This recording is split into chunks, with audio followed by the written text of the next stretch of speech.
Hello, spiritual explorers, and welcome to Hocus Focus, Mystical Topics for Spiritual Explorers. I'm Megan Rounds, and I am so excited to have you here with us today.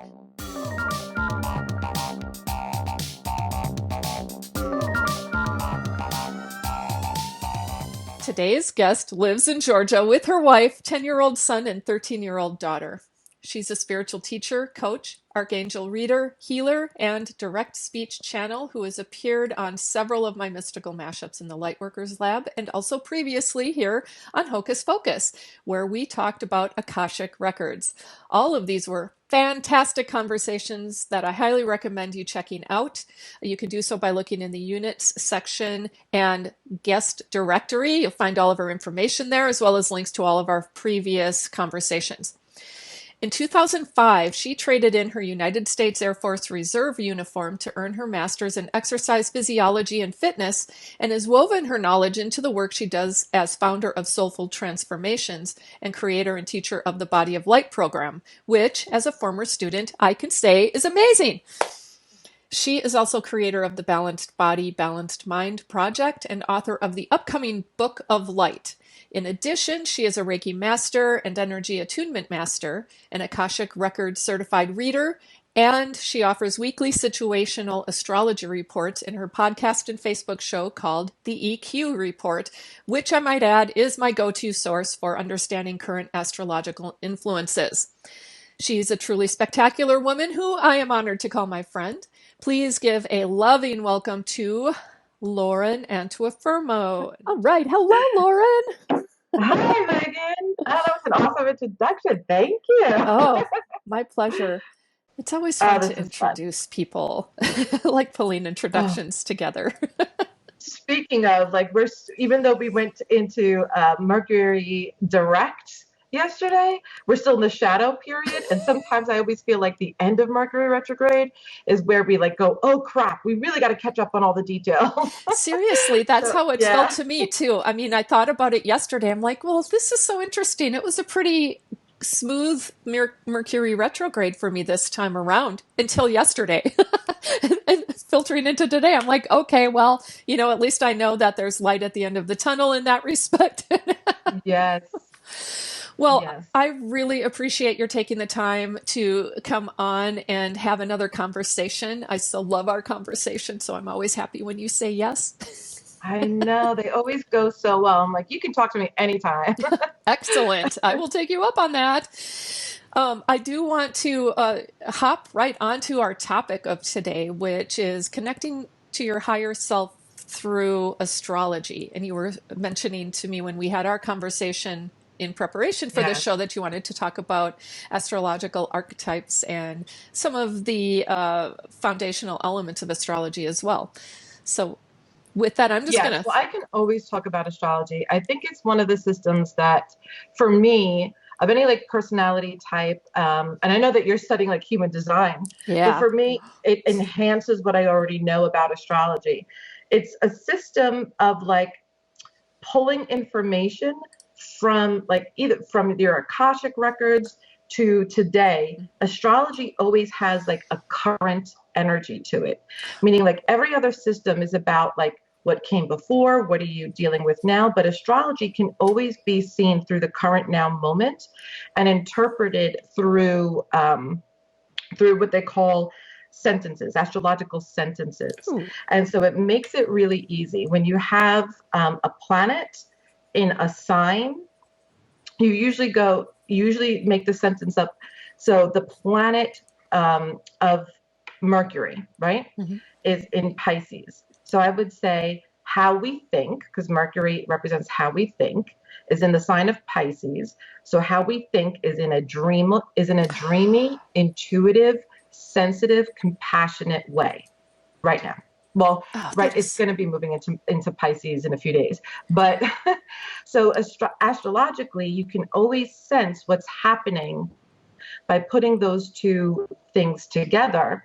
And then intuitively, you can add more. You can see what else is happening in the planetary systems right now and how they are basically energies. Just like another person is an energy, a planet is an energy.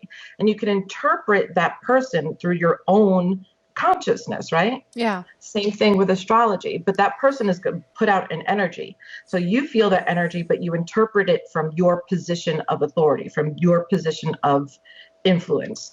So it's the same with astrology. And so I really, really love that. And then when I say about your higher self, there's parts of astrology that are fully equipped to move into like the future, what's going to happen in the future based on the planets, and the past, what came before you that's influencing you today. And the higher self always has this connection to the most potential of the current time space reality that we're in.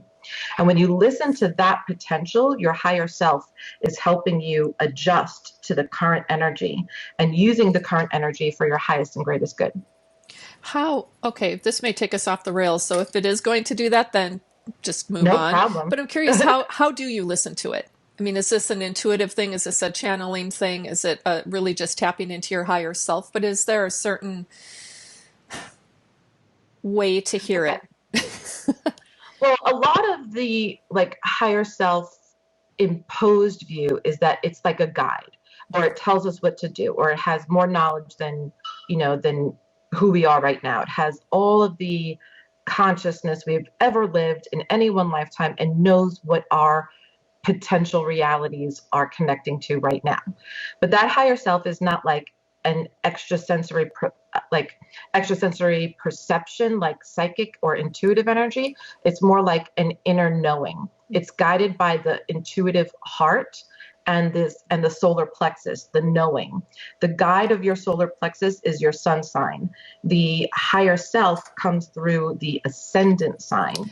And I haven't really seen that talked about too much, but the higher self guides you in the world, into circumstances.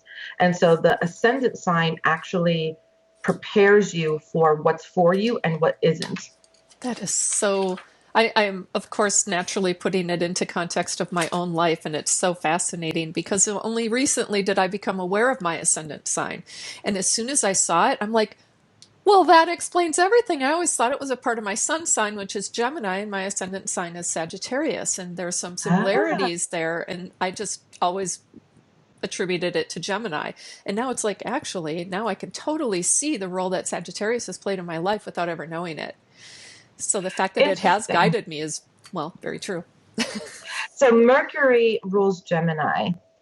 And yes, it does. Jupiter, yes, and Jupiter rules Sagittarius. Jupiter is like the sense of like the higher mind, the thing that explores philosophy, religion, things that are of a higher constitution of like philosophy, things that we don't know for sure. So we explore, right? And I love that you introduced this as hello, spiritual explorers, because that's basically what you're doing, right? As a Gemini and Sagittarius, what you do with this podcast is so resonant with those two signs. And the Mercury represents the lower mind, but not in a negative way, like basically the logic, the instantaneous information, the world around you, the connection of what does this mean in the moment. And philosophy takes like a bigger point of view. It's like out of the now big moment, picture, right? kind of. Like big picture. Yeah. So both are very integrated with like a higher mind meeting the now moment and creating a situation of newness, of exploration, something that can be created through knowledge. So that's what you're doing. You're creating something new through experiencing knowledge through other people, other dimensions, other frequencies, other learning capacities, and creating something new and offering that to others, which is like the teacher archetype so in you, but being able to explore in a freedom type way. Yep. So the freedom you have in exploring all these topics is really that Sagittarius showing us how to explore different things and be free to learn about it without holding still to one view. Well, and I find that just so fascinating in the sense that I did not know any of this when I started Mystical Mashup in the Lightworkers Lab, and then when I started doing it here and Hocus Pocus and all of those things, it was just interest and something that I thought I would enjoy doing and that might be of service and value to other people.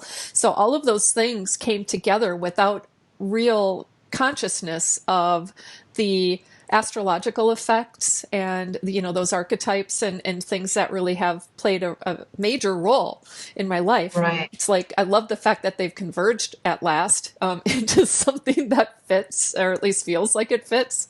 Yes. But just a really cool It's thing. beautiful because it's a system that doesn't need constant interpretation. It's there to guide us and to help us understand what we need to know about ourselves. So if you were taught that, religion and spirituality, like all this stuff was bad, you might have had like some difficulty, using your strengths to do this. But at the end of the day, this pull on your source energy to do this kind of work, to be in this field, was always going to win over fear. But like explaining this in a dogmatic way, sometimes you can say, oh, but what if you don't live your life purpose? What if you make mistakes? What if you go the wrong path? Well, we always know through our energy field. We always know through the divine doesn't see mistakes, only sees rerouting, right? So because your energy is designed for a certain experimentation in this world, the astrological imprint on your now moment is always going to lead you where your attention flows, but it's still going to be within the light and light and dark of the sign. Like the shadow aspect might come out instead of the light aspect. And when the shadow aspect comes out, you were basically learning, but from a maybe lesser plane of existence, of like a feeling of lack or pain. But you'll learn it either way. Is, I guess, the lesson or the knowing of source. I'm wondering about wake up calls and awakening moments, and if that is the time when some of the higher self elements converge in, when we are traveling a path that may not necessarily align with our life purpose. And right. So I think what happens is that, like, when we come to a standstill, when we know we've been like trying so hard to get somewhere and it's not working, and we hit that wall, and the wall says, you don't belong here, another pathway opens up. And it's always the pathway of least resistance. Because even if it feels fearful, hard, or like, it's like segregating your soul from your now moment. Your soul is always leading you. It's whether or not your decisions follow that inclination. And so the higher self, that soul energy, is always pulling at your core essence to move in the direction of its highest and greatest good. But the mind can usurp that inclination. And so where we might go south, those that see a higher power connecting to them, this is why spirituality is so important to the mind-body-spirit connection. When you see a higher power that is loving you and guiding you, you tend to trust that there's something else for you to connect with that will guide you in the right direction. And whether that is yourself, maybe you feel that you are that higher power. You don't have to believe in God or a higher power, but you can see that your soul urges you to transcend fear of yourself, fear of what you can offer the world, fear of who you are. Your soul will always pull you one way, shape, or form towards a different experimentation so that you can move out of the old fears and into something better.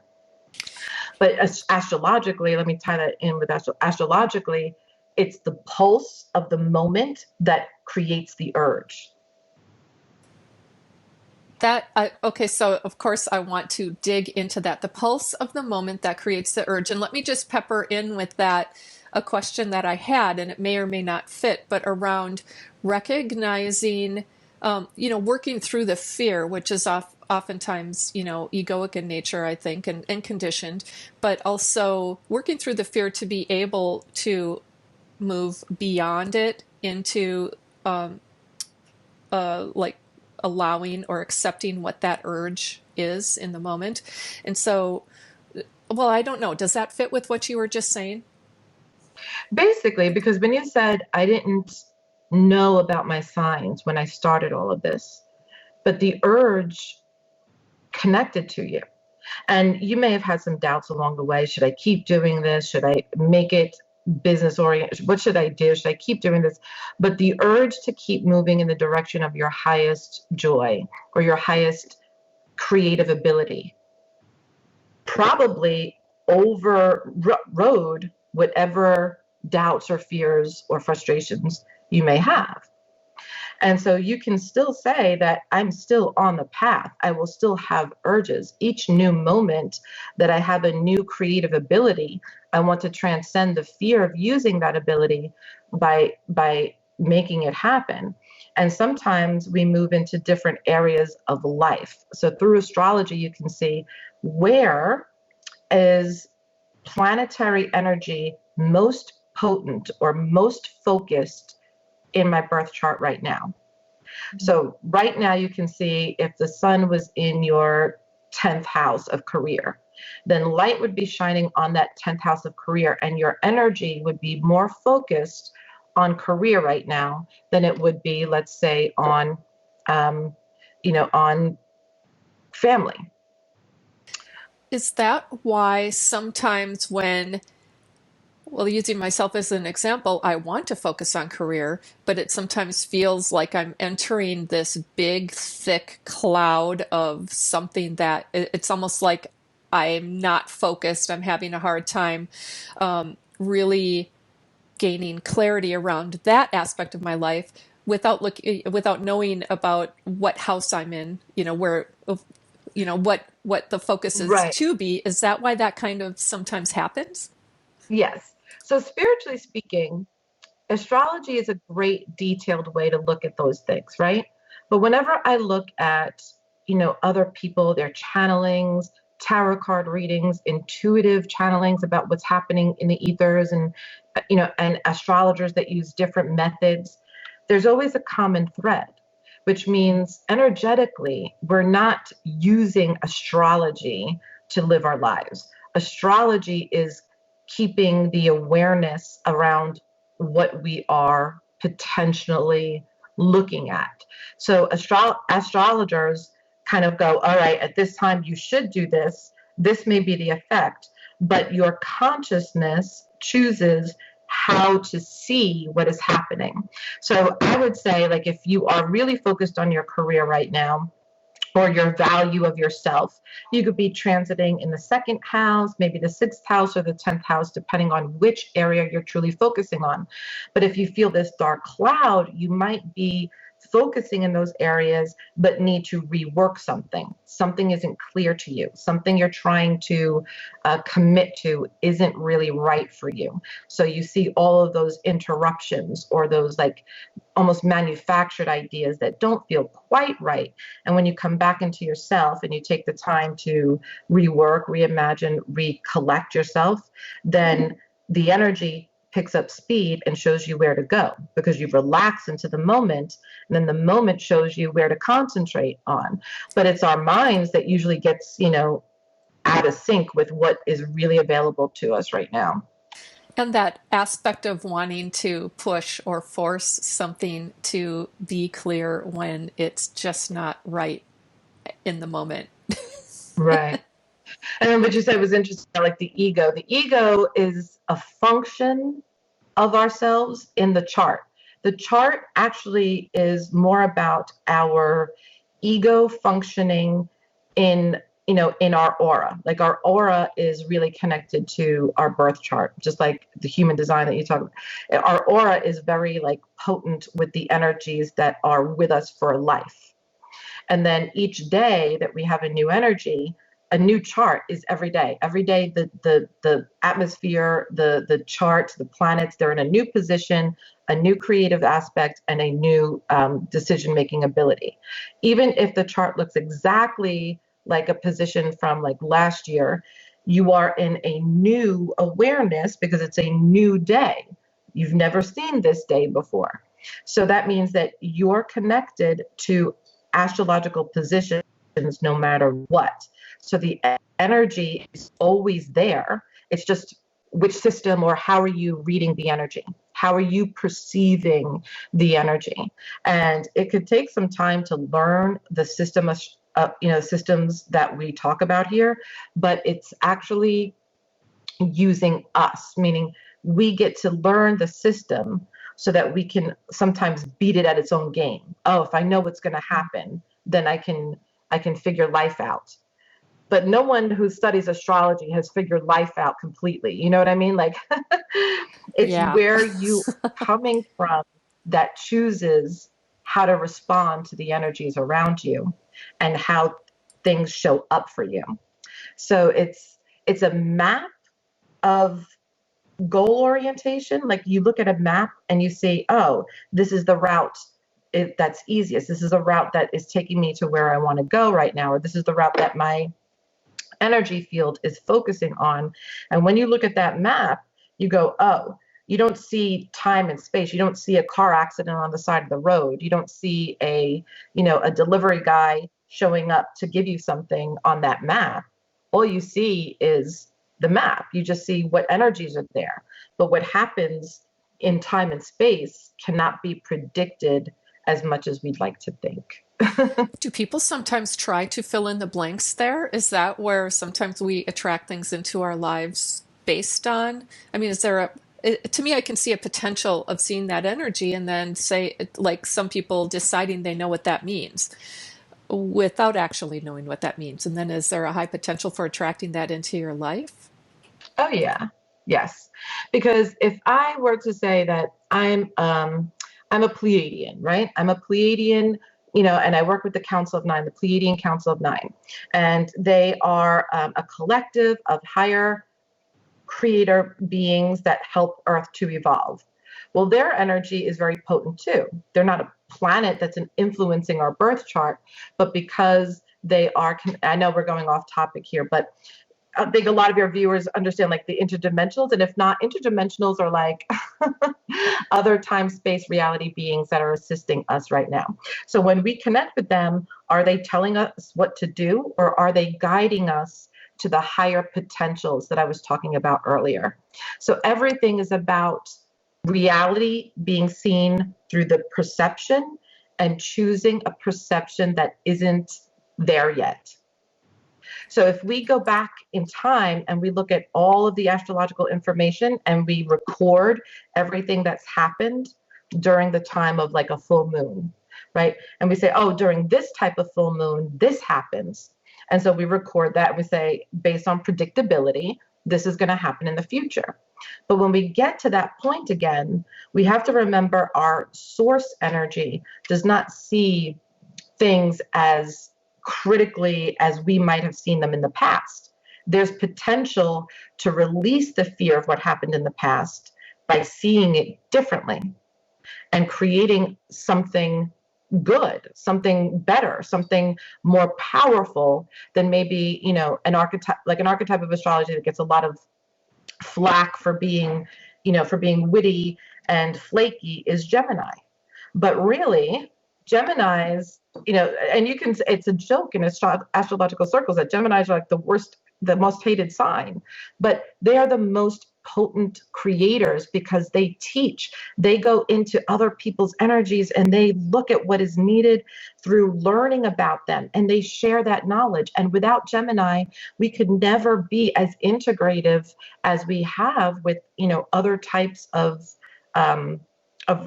feelings and learning and opening up to others. Gemini is the communicator. They have to communicate, otherwise they feel bogged down, anxious, overwhelmed. When they communicate, they're in their higher power.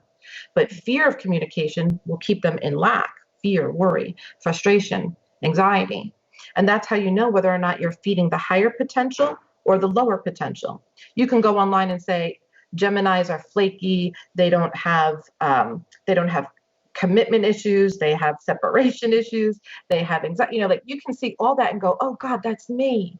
That's why my life is like this. Or you can see somebody that talks about Gemini in a powerful way and know that that's what you came here to experience. Does that make sense? Yeah, it does. And I've always liked being a Gemini, but I have noticed how, the serious folk, and, I say that only in the sense that there are some people who do not recognize the free-spirited nature of well, Gemini as well as Sagittarius, I think. And so they want to keep them in a box sometimes, and that makes it very, very hard to expand beyond, at least as a kid. As an adult, there's a lot more opportunity to that. But I think you also brought up a really awesome, I mean, you were talking about the archetype of Gemini, and I do want to make sure we touch upon the other archetypes, because this is different than just characteristics of people who have this sign, right? Yeah. So in each sign, you have this like archetype. And what I describe as an archetype is a set of characteristics that evolve with human interaction. So an archetype is not like a foreclosure on who you are forever. It's a capacity to understand through a certain lens.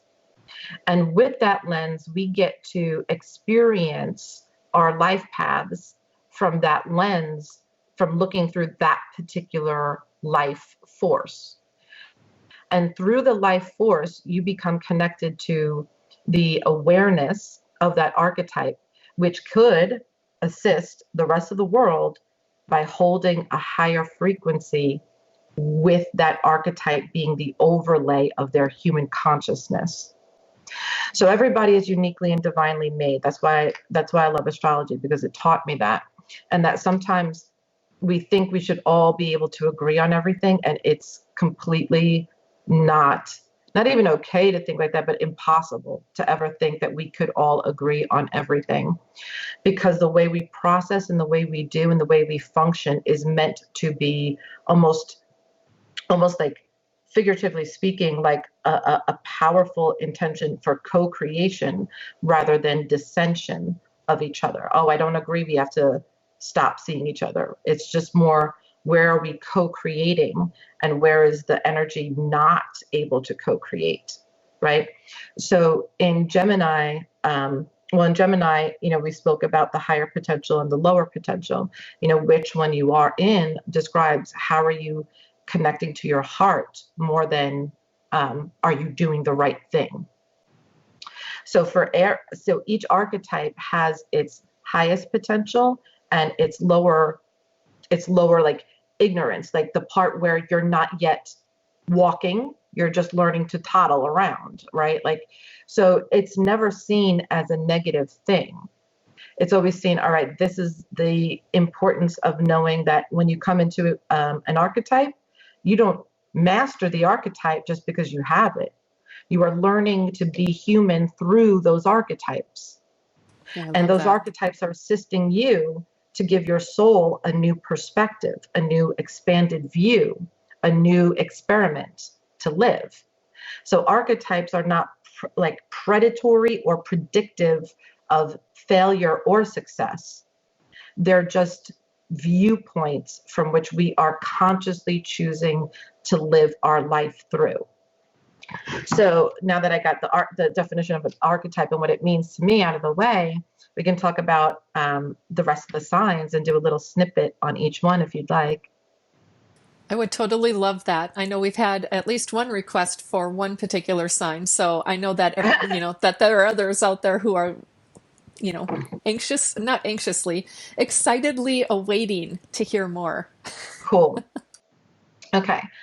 So the signs are in succession. They go by the equinox, and the equinoxes are split up into seasons. And then we have like the halfway point, which is like the sixth sign after the sixth sign, which is Virgo. We move into Libra. Any sign from the first house all the way to the sixth house, each house represents the first house represents Aries, which is the first sign, and so on. So in the wheel, you have 12 houses. Each of the house is dominated by a particular sign. And each sign has its own rulership, meaning it has its own rulership over a house, and each planet is dominant energetically in one sign or another. Like I said, Mercury rules Gemini and Virgo. So the planets have a similar vibratory signature as a sign that they rule in, because the sign expresses the energy of that planet very well. that's called in its rulership. So if your Mercury was also in Gemini, then Mercury would be in its rulership in your chart, and it's a very well-placed planet. And Spirit's just asking me to teach this for a minute before I go into the rest. And then when you have a planet that's in its fall, it's in a sign where it doesn't work as well.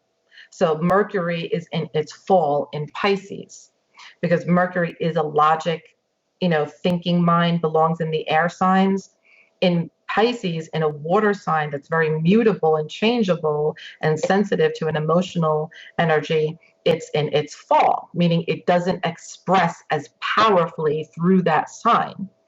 And the reason why we're saying this is because once you get to know your signs, you know which areas you have like potential gifts in, and which areas you have to really respond in a different way than the rest of society.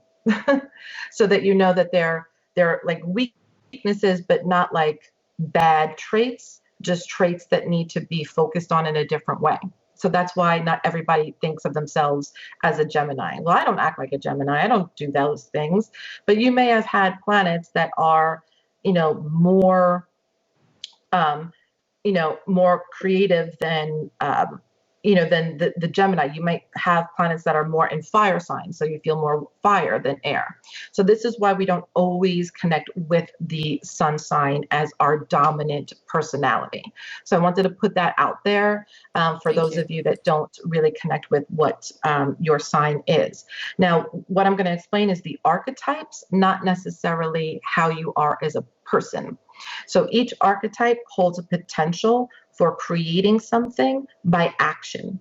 And each action we take usually takes on the symbolism or the characteristics of the sign, not necessarily how we think about things or how we feel about things. So the sun signs are about movement, action, creativity, and abundance. When you align with your soul energy, it comes through and opens up a doorway to expressing yourself through that sign. So your soul is non-personality type, but in this world, you have a personality and a commitment to receiving energy through a particular sign. And that sign helps you uncover your potential for this life path. So now we can move into the signs. Awesome. Thank you. This is great, by the way. Okay, good. Because I could talk forever. Just stop me anytime. Okay. But Aries is a fire sign. It's a cardinal sign. It's the beginning of spring. It's the baby. It's the new, the spring child. It's the one that comes into the world, is very focused on its area of significance, itself. Aries is focused on the self more so than anything else. It needs to learn through physical expression and orientation towards starting something. They always need to be starting something new, otherwise they feel anxious, overwhelmed, and fearful. Fear is something that they conquer through courage and taking on a role of moving out of inhibitions. So inhibitions seem like that would be a good thing for some areas that we know. I know my son could probably use some, but getting over inhibitions tells the Aries, what am I capable of doing? How am I capable of showing up in the world as myself? How do I learn through action? So this is the Aries sign. That's the immediacy of knowing why Aries are more impulsive, because they see something and they have to attain knowledge of it by experimenting with it. And that's why they can take action before they think. But this is also something that they learn very quickly what to do and what not to do. And so they understand that their emotions can be quick, rubbed up in a fire, and then, taken away immediately once they get connected to somebody else. They're very caring, loving, and they want to help people. But sometimes they don't stop, to wait for the answer. They just go for it. But they learn through trial and error. I mean, just like we all do, but they're very action oriented. And if they don't take action, they feel kind of lost. So, but then we move into Taurus, where you're coming more into a grounded earth energy that is in the middle of the season. So it is a fixed sign, stubborn. Because it's in the middle of the season, it's more grounded, more sure of itself, more confident usually, but more unable to be moved. You got to really convince a fixed sign to do something. Tauruses create roots. After being in Aries and creating movement and learning things, it decides what it wants to do, creates roots, and tries to allow itself to create abundance. Their work is to understand material beauty through orchestrating stability, comfort, love, joy, and compassion for being human and creating roots, understanding that safety and security is a big component of our learning efforts. They are proponents of creating safety and security and understanding how to move through the self with that. So the first 6 signs are about the ego development, the single point of attraction. Taurus needs comfort by creating home and roots, and they develop abundance this way. Once they feel safe, they are able to create money and keep it coming in. Okay. But Taurus also needs to learn how to share. Sometimes they don't like to share. Okay. They need to share. So once we move on, we create roots, we now move into Gemini, where we have the mutable sign. It's a sign that's in between 2 seasons. So it moves from the ending of one season to the beginning of another. So it's mutable. And that's the first, 3 houses that we're talking about. That quadrant is the first quadrant of the self. Gemini, we spoke about Gemini, so I won't say it again. So once we do that, so Gemini is mutable. It learns mind. It starts to communicate with others. This is where we learn to communicate, to open our minds up to other people, to other situations, to doing things that are not necessarily from our home. We start to break away from those roots and we become the air, and we move and we learn something different. Then we move into that second quadrant where we are focused on family. Cancer.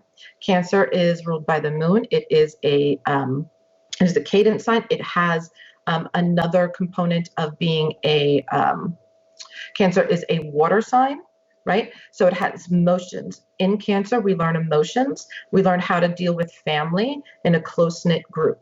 We learn how to open up and close based upon how we're interacting with the mother figure. The mother figure is the emotional counterpart to the earth. The earth is Mother Nature. The moon is Mother evolving from fear, like cycling, moving, understanding the movement of growth, being compassionate in situations, understanding how to use the emotional connection of mother. So this is where we have ties to mother. We connect in the 4th house, which is the home where we live in. The 4th house, when you look at the 4th house, you can tell what your mother is like, the sign on the house, and where your home is basically based, where you feel comfort. Cancer likes to close itself off, get some comfort, figure out their emotions, and then connect with others. They want to connect with family and friends in such a powerful way that they use their emotional, intuitive body more so than their mind. They learn to do that in Gemini. So you see in each stage, we're developing a new skill in each development of the year in the signs. Then we move on to Cancer ruled the 4th house. Then we move on to Leo. Leo is the 5th house. Leo is a fire sign. It is a fixed sign. It's in between seasons. It has a very potent leadership capacity. It knows it has to do something to create awareness of what it created. Basically, Leos are known for having kind of maybe a little stuck up, not feeling connected to other people unless they're the center of attention. But really, their gift is to understand the ego in concert with source, knowing that they are source energy and are creative. They rule that 5th house, which is creation. Children, they create in the 5th house, you can see, children come through this house. How you feel about your children would be, 5th house. Anything you create and put out into the world, anything that is manifested. So Leos know how to do things from the heart when they're open. arted, and they're creating a work of art that is about them. They understand the God gift of being the created and doing the creating. So then we move on, but they are very fixed signs, which means they don't budge unless they know something is right for them. Mutable signs just kind of go, well, whatever, we'll see what happens. Although we should always go by that energy. But the budging of Leo is that they will not move until they know something is potentially connected to them. Sure. Which is why they can be seen as selfish. But they're supposed to be like this to understand that they are God energy in a body. Then we move into the 6th house where we have Virgo. This is the second, quadrant where we have life becoming more about what I do in the world. So 3rd house is communications, how I communicate, Gemini. 4th house is Cancer, how I connect emotionally to my family. 6th house is how I connect to myself and others.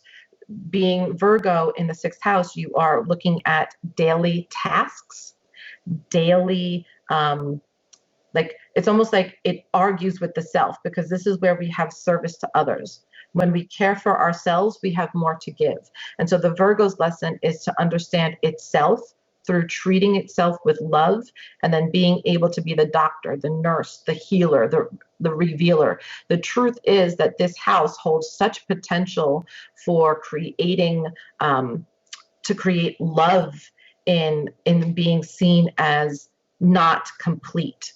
The Virgo feels a little bit incomplete at all times. That's because they're looking for the details that others miss. They see all the details that others miss. So after, Leo comes along and decides they want to be all abundant, all creative, all things, then they come back into the self and say, how can I use what I learned in Leo to serve people? To serve people through through what I know. They are ruled by Mercury too. So they're an earth sign. They're very grounded, very detail oriented, and they usually need to assist others with what they need in order to feel good about themselves. If they don't feel in service, they sometimes feel alone, like they can't be connected to others. So this is their fall, is that they are too critical. But when they are detailed and they see love in the details, love in what they can offer, then they are the exalted energy, the one that gives without fear. And they are meant to receive. So when they open themselves up, they're able to receive and give without fear. Then we move into the upper half of the chart, where you have above the horizon energy. So everything above the horizon is about working in the world, working in something outside of yourself. So after we have Libra. Libra is the sign of the scales. It must balance. It's an air sign. It's a cardinal sign. Because Virgo is a mutable sign. I forgot to say that. So again, it can change and be very adaptable and changeable. But then we go into a new season with Libra, and Libra is the cardinal sign. It's the beginning of a season. And so it wants to take action. It knows things have to be done. Things have to be viewed. Decisions have to be made. And sometimes Libra have a hard time making decisions, but they are the balancers of what came before them. Now that they know all about the ego self, continuing all the way up to Libra, you now can focus on another in relationship. So one-on-one relationships, things balancing out, justice, the justice scales, everything that a Libra does should be in fairness in their minds. And when they concentrate on fairness, they sometimes can lose their own personality to a relationship. But what they're meant to do is cooperate in the relationship, and then remember that they are there to serve the other through loving themselves first, and then putting that self into the relationship, not into the other person. And this is where Libra sometimes gets a little confused. But Libra is very powerful. They're thought beings. They're a little less emotional. They don't like to go too deep into things because they see everything as cooperative, which is more so on the surface. They're about the outside of them more than what's happening inside. So some people, they are ruled by Venus, beauty, culture, seeing relationship in the world, creating beauty. Artists, they are lovely, lovely human beings because they know how to create cooperation in a room and to see all things through the eyes of source. They have the ability to see the other person without damage. They can see somebody without fear and make a connection with them.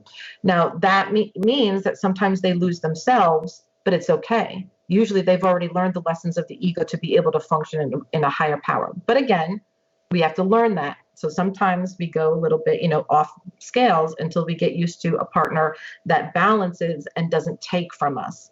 Okay. Okay. So then we go into, I'm just looking at the time. I'm like, oh my gosh, I'm not giving you much room to talk. No, that's okay. I would much rather hear you talk about all of these and make sure we get them all in. Somebody had mentioned a watch party in the future, and I think that's a great idea. And, maybe that's when we'll get the questions in. Okay. Perfect. I would love to do that. So then when we move from Libra, we go, that's the 7th house, relationships, partners, marriage. That house, you can look at that house and see, what is my relationship, business partners, one-on-one relationships, long-term relationships. So that's why it's called the house of marriage. So you can look there and see, what are my partners supposed to be like, or what am I attracted to in partnerships? Then you can move up into the 8th house, which is a fixed sign. It is Scorpio. Scorpio is another water sign. Again, fixed, so kind of like water standing still. Deep ravenous desire comes from deep within. Scorpio is about looking beneath the surface, whereas Libra, you were on the surface in relationships. Scorpio now discovers what's beneath. What are the holes in the water doing? What are the things that we're missing on the surface? How do we dive deep and look at these things? They are very healing, compassionate, loving people, but they're very fearful of being seen. So sometimes they go to deep waters with people who might hurt them just to see if they can take it. Like, they are very brave souls. They're not scared of going deep, but sometimes they're like moving into the darkness just to heal by bringing their love there. They are not afraid to sit with you in the dark. These are the Scorpios that really transcend the old parasite of, I'm a snake, I'll bite you if you come near me, revenge. Those are things that are associated with Scorpios that are fearful of being open with their love towards people that are committed to them. But they are very much about committed loyalty, relationship to another, and staying committed no matter what. So they have a very big heart. They see potential in you, but they also see the dark in you, and they say it's okay. So they are always looking for the secret. They're always looking underneath you to see what they can find, to see if they can trust. So their guidance system tells them, what can I trust? Who can I trust? And their goal is to really trust themselves and their instincts rather than other people, and then see that other people are themselves and they can trust the person because they see with love instead of fear. And so they transcend fear when they're in their higher power. So the 8th house is about, and when you look at the 8th house, you look about, so a lot of people talk about this house being the house of sexuality or sex, but it's not really. It's about intimacy. Sexuality is actually more ruled by the 5th house. A romance is the 5th house, but deep intimacy is the 8th house. Then we move into the 9th house where Sagittarius rules. Sagittarius, again, is the mutable sign, in between signs, so it's changeable. It can go from one place to the next rather easily. They don't have a stoic position on things. They're always learning something new. Sagittarius is the explorer. They want to learn more about God in the self and in others, God in the world. They want to master things. They want to master other environments. They want to master who they are through learning. And this is the higher educational house. If you look in this house, you can tell, Are you drawn to higher education or foreign travel, doing things outside of where you came from, right? So ninth house is very much about philosophy, higher education, and moving outside of the bounds of your home. Again, in the world, who are you in the world? What are you learning from the world? Sagittarius is ruled by Jupiter, again, and they're very bold fire signs. They're a fire sign. So fire moves quickly and burns up just as quickly. The passion Sagittarius has can be on one moment and gone on the next, because they don't stick around for long to stay in, somebody else's deep waters. They're like, dude, I did that in Scorpio. We did all that. I don't have time for that anymore. I love you. Let's move. Let's have fun now. Let's be joyful. We did all the deep work, right? So we move from Scorpio to Sagittarius. So each sign is like a transcendent part of what you learned before, if you use this concept.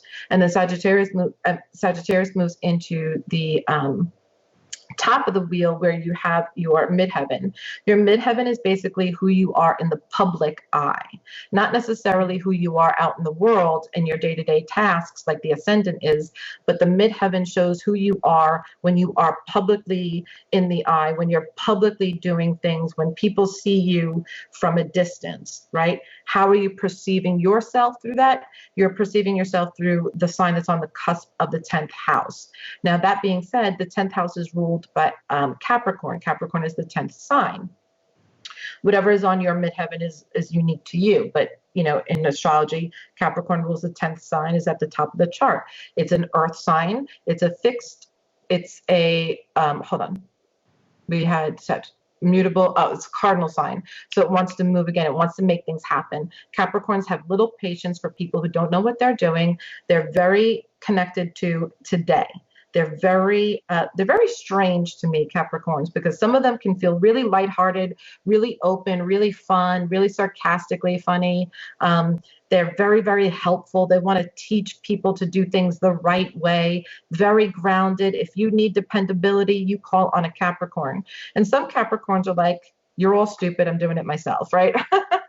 Capricorns are an earth sign. They're represented by the goat. They have this movement orientation. They have studied everything. They know everything. They've traveled the world. In Capricorn, they want to make something happen.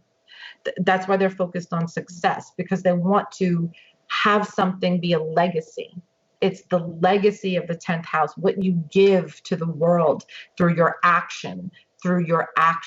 And so they're very about taking action. And they see anybody else who doesn't want to take action almost as lazy. But their function is to create a work of art through functioning as a leader and preparing people for what comes next. They're very wise beings, very solid beings, but they're also very much about success. And this is because when they achieve something, they feel they leave their legacy on the world. And that's the indicator of the 10th house. Whatever's in your 10th house is the legacy that you want to leave on the world. On the 11th house, now we're moving at the top of the chart. This is now coming more back towards the inner self interacting with the world. So in the third quadrant, we have how are you receiving energy from the world, and in the and how are you preparing yourself for interacting with the world outside of you. And in the fourth quadrant, we're giving back to the world. And so in the fourth quadrant, we have the 11th house, the 10th house, and then now the 11th house. 10th house was about giving your legacy to the world. 11th house is where Aquarius rules. It's the 11th sign. Aquarius is a fixed sign, but an air sign.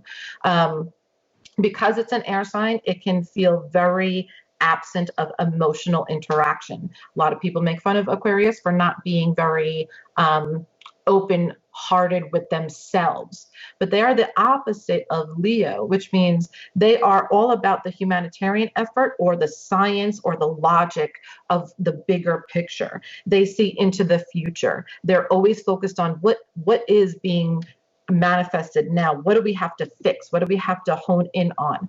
Aquariuses are very light and funny and unique. They want to be unique so that they can view the world through their vision. They're visionaries. Some of them are very logical, but some of them are really out there with their visions. because they bring the past to a close by focusing on what can happen in the future. They're the future-oriented sign. That's why a lot of people call them like strange. They're not of this time-space reality. They're always in another planetary experiencing some kind of download to help humanity. Like they literally are always focused on what is going to benefit the collective. Now, that doesn't mean they're always kind and sweet and everybody gets their way. They're, again, laser focused in a lot of ways, but they are so exploratory in what they've learned, everything before them. They can now see what's potentially being created, and they can either fight against what's happening or create something new. But they are very, very powerful visionaries. And when you follow an Aquarius, don't expect to follow step by step. Follow inspiration, and they will lead you to what can be beneficial for you. So Aquarius, again, air sign, very down to earth in a feeling that they don't need to get messed up in your personal life. They're not very like, here, let me tell you about my past, and they're just very like in the now and focusing on what can be done. They don't really like focus on feelings as much as they focus on thought energy. But they still have feelings. They still are very like needy at times because they need to know who loves me when I'm out there loving everybody else.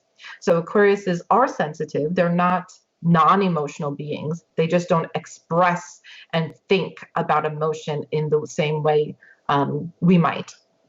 Sure. Now, when you move on, so 11th house rules friendships, groups, humanitarian, collective energy. So you find personal friendships there. You find how you big rewards, things that you do for others, making it about what benefits a group or what you interact with as far as friendliness, but also houses monetary functions. Second house, there's so many other things I could talk about, but I'm trying to be very, very quick in general. So this house can see what your salary would be like if you functioned as a person who was working with collectives, either in person or, online, like very computer generated, very like robotic. They know what to look for, details. So this house is really about financial institutions are also represented by the 11th house, weirdly enough, because they know financial institutions run amok without logic. So this house represents financial institutions. So there's so much detail to all of this. I've only scratched the surface with you today. And so the 12th house is the last and final house right before you move into the first house again. 12th house is the inner mind, the inner sanctuary, the place where we go to be alone.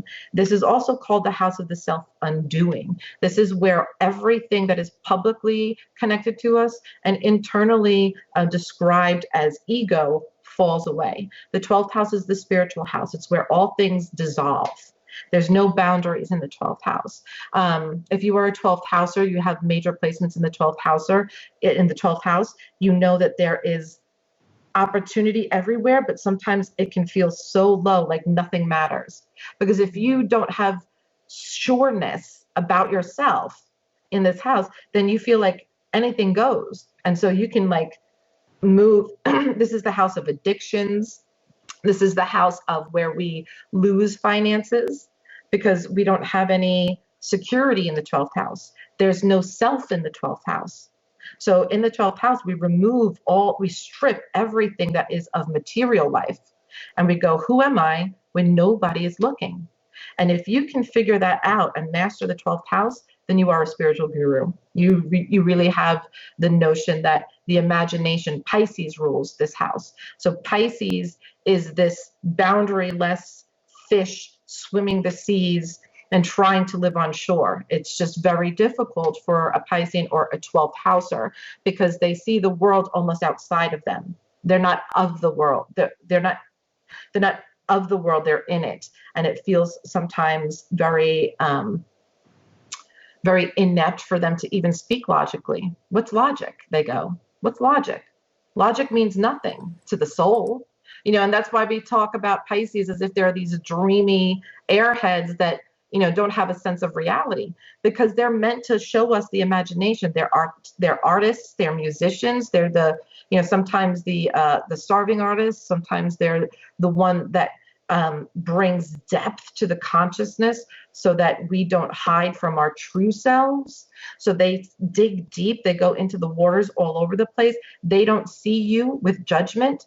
Pisces do not judge. They only see compassion, love, and joy. This is where the Christ consciousness develops without the ego, right? So this house is very high frequency, but it can also bring us to our knees, because when we don't have a definition of ourselves, sometimes we lose faith. We lose our boundaries. We lose what could be used for imagination. If we go too far into the water, we drown.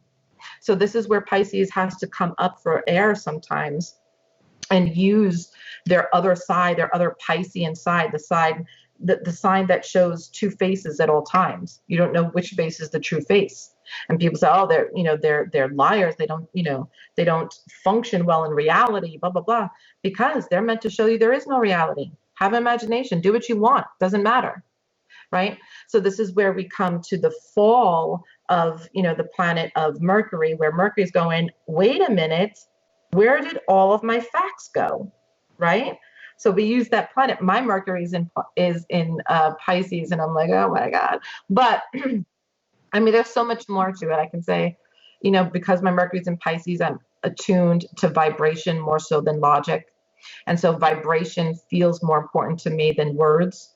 And words feel limitless, because when I apply them, they feel like they can say and converse with anyone or anything. And that also means that my brain has to figure out what vibration people are in, not their words. Otherwise, I get easily confused. And that's why Pisces are going, oh my God, I'm so confused, because we don't know what a person says unless we feel their intention. And Pisces is about the emotion connecting to others. Cancer is about emotion connecting to self and sensing relational energy. Very intuitive people, but Pisces is about seeing the self in others, reflecting. And so this is sometimes hard for Pisces, because they will reflect back to you your own emotions. And then the person that they're reflecting goes, oh, I don't like that. Hello, welcome to my family. A Pisces daughter, a Cancer husband, and it is that, what you just said. So that we have the full circle. And then, of course, we start again with Aries, coming out with the fire, saying, I learned all that shit. I lost myself. Now I'm going to come back into the ego and be self again. And it's all beautiful. There's no higher or lower sign. It's all, the circle of life. Lauren, first of all, I think you should win some sort of award. I'll have to come up with an award, because you rolled through that and were finished by your timeline, but it's like, wow, I am so impressed with how you laid that out in a very easy to understand and amazingly insightful way. Not amazing for you, but just for me, it's like, wow, you did that so well. So first of all, congratulations on the yet to be named award, that whatever it is you're going to win. So way to go. Thank you. But that was fun. Really, now really. I need some water. I just really appreciate your sharing all of that and walking through that with us. There's a lot of comments coming through that I've shown on the screen that you can't see because you aren't in Facebook directly, but I hope you'll have a chance at some point to go back and take a look at. I know that there's going to be interest in having you back. I'm not sure yet if those of you watching have suggestions or curiosities that you'd like Lauren and I to dive into at some point in the future. Please list them and we can work on something forthcoming at some point. Not tomorrow, but at some point in the future. Yes. But because I know you need to go, I just want to thank you again for taking the time to share this information with us. Clearly, you are very well versed in astrology. You have such depth to it and understanding, and I just have found so many helpful tidbits of information there that resonated with me and people that I know of different signs in my life that I'm just like, oh, that explains it. And I've had a fundamental understanding of astrology for some time, but this really helped to pull a lot of that together. So thank you so much. Awesome. You're so welcome. This was great. Oh my gosh. Thank you so much for having me. This was great. My pleasure. And thanks again. And thanks to all of you who are watching. I hope you learned a lot. All right. Awesome. Thank you. Thanks again. Bye-bye.